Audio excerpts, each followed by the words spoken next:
In 1973, after much coming and going, an athletic striker from Amsterdam was sold to a club of underachieving Catalans on the Mediterranean.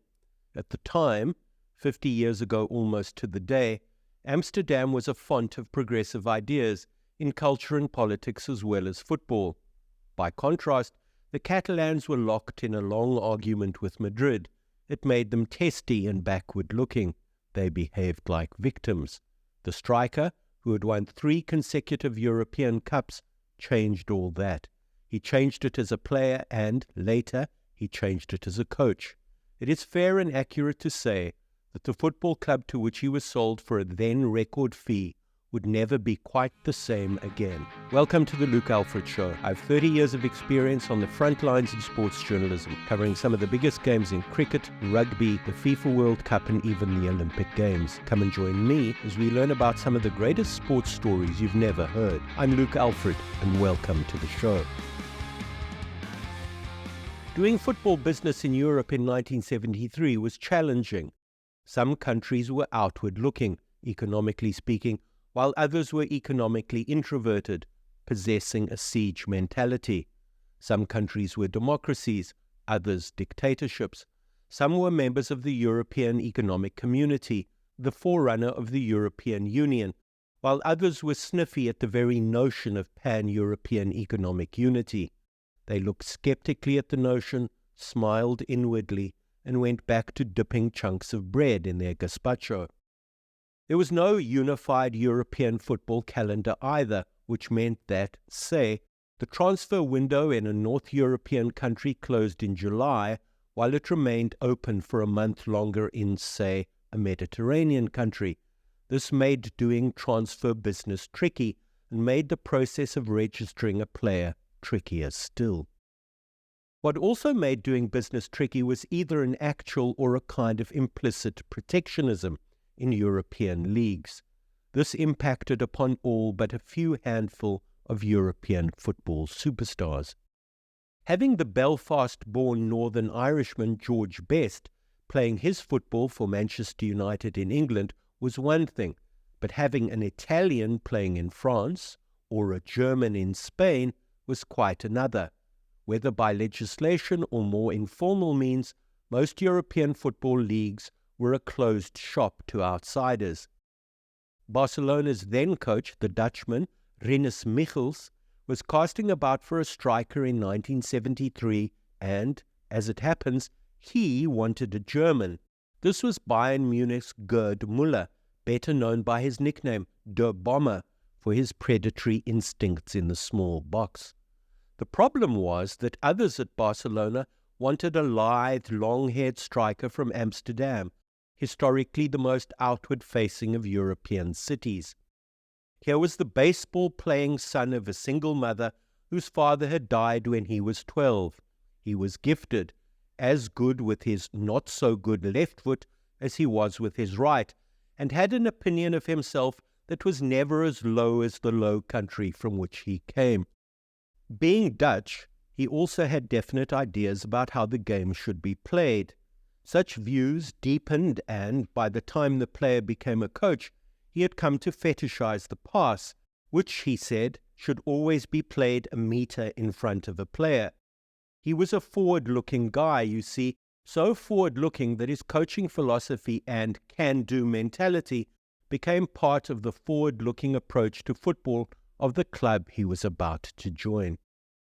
Said player's name was, of course, Johan Cruyff, and he and a generation of gifted players had made Ajax Amsterdam the most successful club team in the world. Ajax won the European Cup in 3 consecutive seasons in the early 1970s, beating Panathinaikos, Inter Milan and Juventus in the finals before the baton was passed to Müller's Munich, who won the title for 3 consecutive years after that. As with all weddings, Cruyff and Barcelona brought with it a retinue of complications long before anyone could raise their glasses and throw the confetti. What wasn't in doubt was his desire to move. Towards the end of his Ajax tenure, he wasn't the team's Romanian's coach, Stefan Kovacs's best man. In his autobiography, He also tells of his disappointment that the Ajax players voted for Piet Keizer to succeed him as new club captain after Ajax's third European Cup final victory. Understanding the news about his loss of the captaincy as a betrayal, he made up his mind to move. The Ajax hierarchy, however, had ideas of their own. They wanted to sell Cruyff to Barcelona's rivals, Real Madrid, and were under the impression that a deal had been concluded. Upon hearing this, Cruyff, who was not only gifted but headstrong, came close to leaving in a strop, but he didn't. He stayed. The decision was not the Ajax bosses to make, he said, and anyway, he liked Catalonia and would be happy to move to Barcelona because Michels and Vic Buckingham, his former coaches at Ajax, were now there too. When it transpired that Müller wasn't for sale, Barcelona approached him, he continued. He had given them his word. If the Ajax bosses didn't agree, he would simply retire. And anyway, he'd holidayed in Barcelona. He had young daughters. Son Jordi was born in 1974 and liked the idea of moving his family from Amsterdam to Barcelona, although, yes, he had to admit, it was inconvenient that he had just signed a new 7-year deal with Ajax. But, he could wriggle free of that. Besides, the choice of club to whom he was sold was not his Ajax bosses to make. Finally, in August 1973, after much toing and froing, Cruyff was transferred from Ajax Amsterdam to Barcelona, the most glamorous football transfer of the early 1970s.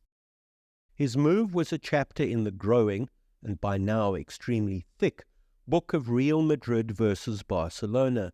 The battle played itself out on the pitch, in the transfer market, on the stands, in the newspapers, and on television. There was no theatre into which the war didn't bleed. At the time, Barcelona were perennially underachieving.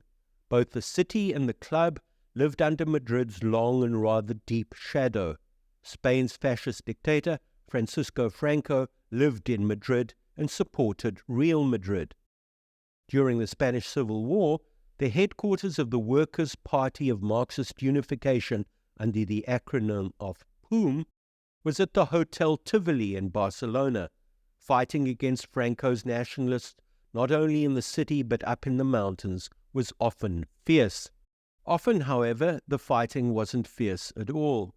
In Homage to Catalonia, George Orwell's book about the Spanish Civil War, he writes about the mind-bending boredom of the conflict, the endless cadging of cigarettes, the constant cold and hunger, and the disgusting reek of the outdoor latrines.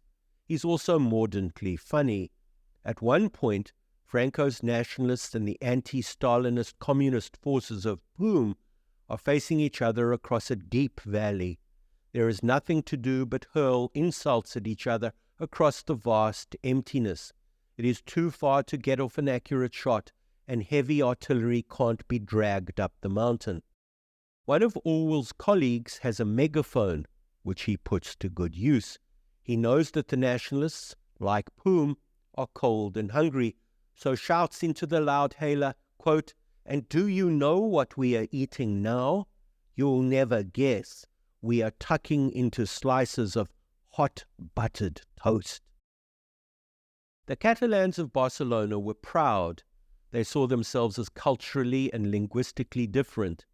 But pride invariably masks something, doesn't it? The city's inhabitants and the supporters of Barcelona Football Club also wore their inferiority like a curse. Although Barcelona had won the inaugural La Liga title in 1929, and the 1950s were generally a good decade for the club, they hadn't won a La Liga title since winning the 8th of their titles in 1960. When Cruyff arrived, they had never won a European Cup, while teams like Glasgow Celtic, Feyenoord and Benfica had. As far as Cruyff's transfer was concerned, it wasn't quite over. Such was the trickiness of doing football business between the Netherlands and Spain in 1973 that the paperwork accompanying his transfer to Catalonia categorized him as, quote, farming machinery. question is, was he a combine harvester or a tractor? Perhaps he was just a know-it-all machine. The Royal Dutch Football Association, or the KNVB, meanwhile, operated a Byzantine machinery of their own. According to Cruyff's autobiography, he was finally sold to Barcelona after the closure of the Dutch transfer window at the end of July, which displeased the Dutch association. While the association wrung their hands, Cruyff chomped at the bit. Without final clearance, he couldn't play in competitive Barcelona fixtures. The league season started at the beginning of September, and it now seemed likely that he would miss it. What if Cruyff played in a few friendlies, just so he could remain fit? The governing body for Dutch football didn't much like the idea of Cruyff playing in Barcelona friendlies either, and, again, failed to grant clearance. Barcelona were miffed, Cruyff frustrated, the fans felt short-changed. How many more hidden terms and conditions could the deal carry? Suddenly, a thought. The Netherlands were playing a crucial World Cup qualifier against Belgium in November 1973. The new Barcelona man let the association know that there was no ways that he could be called up for the Belgium game if he wasn't fit. Did they want to lose him, the team's talisman? Perhaps they should stop wringing their hands, and someone in the machinery should rubber stamp his clearance. If they didn't want to allow him to play for the Barcelona team, for which he was intended, could he not, at least, play for the reserves? Cruyff made his second team debut against Cercle Bruges in a 6-0 Barcelona victory 3 days after the first team lost their opening match in that season's La Liga in early September. He continued to play friendlies on the winning side through September and October. Fans flocked to watch him. Barcelona recouped the money they paid Ajax for him. Other than the fact that the first team lost 3 of their first 5 matches at the start of the season, winning against Espanyol and drawing with Racing Santander, things were beginning to look up. The Cruyff effect appeared to be working to good effect off the second team pitch too. In Barcelona's 6th league match of the season, they drew 0-0 at home to Real Madrid, the team against whom they often displayed their long-standing renown for inferiority. 5 days later, they beat Castellón 2-0 away to record their second victory of the season. They were lost in the bottom half of the table, but everyone was looking forward to Cruyff's first team debut at the end of October. Freed by the KNVB, freed by Ajax, freed from dutifully entertaining those who had turned out to support the Barcelona second team, Cruyff was a free man. Against Granada on debut, he came out of his months-long twilight zone and scored 2 goals. Barcelona won 4-0. They were up and running. And what a run it was. In early December, they banged 5 goals past Sporting Gijón, following it up a week later by slamming 4 past Malaga. At the end of January in early 1974, they scored a 5-2 victory over Celta Vigo. Although they were held to a 0-0 draw away to city rivals Espanyol a week after that, they now hadn't lost since the end of September. When the Flying Dutchman had made his debut against Granada, they were in 17th spot. Now they were top and had a return fixture against Real Madrid to look forward to. Cruyff's debut season is best remembered for Barcelona's 5-0 away victory against Real Madrid at the Santiago Bernabeu. Michels suggested that Cruyff play a withdrawn role, and with Madrid's back four favouring zonal rather than man marking, Cruyff threw their best-laid defensive plans off kilter. In the space he vacated by his withdrawal, Barcelona's midfielders plunged. But this is only half the story. By his withdrawal, Cruyff allowed himself more time, space in which to roam.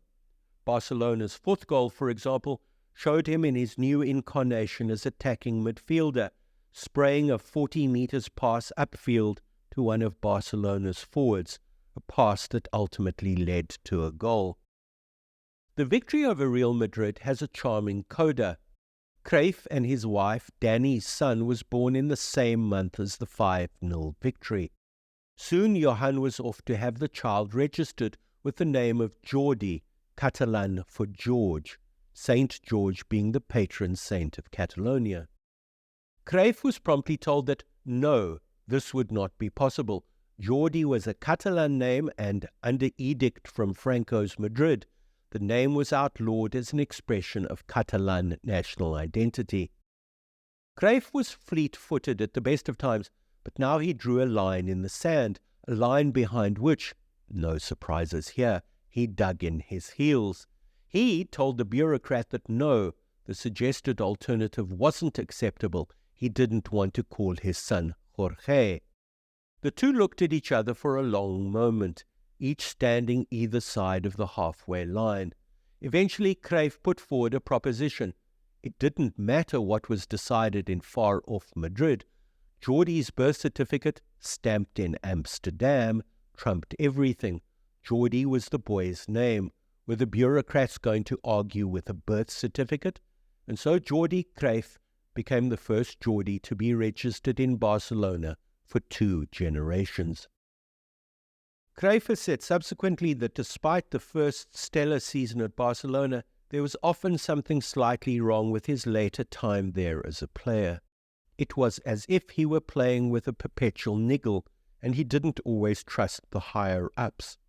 When Michels and his Inspector Clouseau-type trench coat left for America in May 1975, it was a dark day for Cruyff. They had a complicated relationship. In his autobiography, for example, Cruyff writes about Michels' strange combination of strictness and tenderness. Michels sometimes used to massage Cruyff's legs, but they were familiar and knew each other very well. Above all else, they went back to Cruyff's early days in the Ajax first team in the mid-1960s. They trusted one another. Cruyff's autobiography even tells the anecdote of Michels dressing up as Father Christmas when the family was in Barcelona, only for Michels to be recognized by Cruyff's young daughter. Michels was replaced by the German Hennes Weisweiler, who lasted less than a year at the club, but it was the foreshadowing of the end, maybe more. Weisweiler's arrival at the club was not the only thing to go wrong for the man who had been categorized as farming machinery. Maybe the farming theme was in the back of his mind, because in the twilight of his stay at Barcelona, Cruyff invested in a pig breeding farm. When his father-in-law, an Amsterdam diamond dealer called Cor Costa, asked him for the title deeds to the land in which he had invested, Johan simply shrugged and told him that there was nothing of the kind. His father-in-law was furious. He was too gullible and preoccupied to read the fine print. Cruyff had been swindled out of a significant amount of money. Some in Cruyff's retinue had been telling him porkers. Cruyff's time as a player at Barcelona was further soured because when it was finally confirmed that he was moving on, he was told that he would have to pay his taxes retroactively. It was customary for the club to deal with a player's taxes, but he was moving on, and the club's higher-ups decided to saddle him with his tax bills. Cruyff says he didn't know what the amount consisted of because he tended to leave financial matters to Costa, but he remembers reading in the newspaper that it amounted to millions. The Cruyffs also lost their apartment in the city centre. By 1978, after 5 years at Barcelona, it was time to move on. It took 10 years for Cruyff to return to Barcelona as a coach, which he did in 1988. There are many ways to measure his contribution, but one of them might be to count what found its way into the trophy cabinet. Before he arrived as coach, home attendances were falling and the club was indebted. Morale was low. Under him, they won 4 La Liga titles in succession, culminating in them finally taking their first European Cup when they beat Sampdoria 1-0 at Wembley in 1992. Another way to look at the Cruyff legacy is to unravel what he did in cultural terms, if by culture we mean a way of going about things allied to a vision of the world. The first thing to note here and personally I find this rather charming, is that Cruyff inculcated a culture at Barcelona which allowed the players the freedom to fail. Quote, "I'm never afraid of making mistakes, and I try to bring that idea to the pitch," Cruyff said. "I told the players not to be afraid. If you have an idea, good, try it. And if it goes wrong, don't worry." Many give the teams they coach the confidence to succeed. Very few give the teams they coach the confidence to fail. This was done, remember, in the context of Barcelona's long-standing victim complex in relation to Madrid, what Cruyff called their Madriditis. With him as both player and coach, there would be none of that. They would believe. They would try things and fail. They would enjoy themselves. There is something extremely compelling in all of this. I'm sure you'll agree. Let's not forget that Cruyff had something to give, because he'd had a long time to think before he became Barcelona manager in 1988. He had, after all, retired at a young age, 31. There were many old matches to play again in his head, like the World Cup final Holland lost to West Germany in 1974, a tournament in which they also beat Argentina 4-0 and Brazil 2-0, and there were many new ones to play in his head as Barcelona coach too. Another way to look at his contribution to Barcelona as a coach is to note who thrived under him, who he encouraged the club to keep, Lionel Messi anyone, and who he quickly noticed should change position. In the summer of 1989, for example, Cruyff gave a first-team debut to an anxious 18-year-old in a pre-season friendly against third-division Banyoles. The youngster made less of an impression than he would have liked and was yanked off at half-time. Cruyff told him, quote, "You were slower than my granny," according to an article by Donald McRae in The Guardian 7 years ago.